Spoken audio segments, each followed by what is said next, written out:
Everyone, মুভির জগতে সবাইকে স্বাগতম। আজ আমি তোমাদের কিছুদিন আগে রিলিজ হওয়া একটি সিনেমার কাহিনী শোনাবো। ভালোবাসা ঠিক তখনই সুন্দর যখন সেটা পূর্ণতা পায়, কিন্তু ভালোবাসার মানুষটিকে হারিয়ে ফেলার যন্ত্রণা সবাই সহ্য করতে পারে না।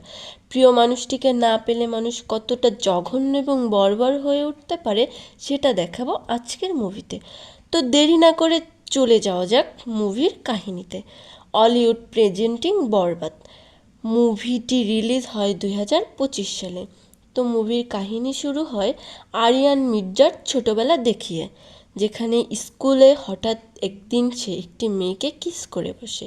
ক্লাস টিচার আরিয়ানকে সবার সামনে মারধর করতে থাকে। আরিয়ান তার রাগ কন্ট্রোল করতে না পেরে একটা কম্পাসি দিয়ে তখনই সেই শিক্ষককে মেরে ফেলে। শিক্ষকের স্ত্রী আরিয়ানের বিরুদ্ধে কোর্টে মামলা করে, কিন্তু সে এটা ভুলে যায় যে আরিয়ান মির্জা হলো আদিব মির্জার ছেলে, যে কিনা এই উপমহাদেশের সবচেয়ে ধনী ব্যক্তি। আদিব মির্জা শিক্ষকের বউকে কেসটি উঠিয়ে নিতে বলে এবং সব কিছু ধামা চাপা দিয়ে দিতে বলে। শিক্ষকের বউ কেস উঠিয়ে নিতে অসম্মতি জানায় এবং বলে, আপনার ছেলে তো অল্প বয়সে খুন করেছে, বড় হয়ে সে কত বড় মাপের হিংস্র জানোয়ার হবে সেটা একমাত্র আল্লাহই জানে।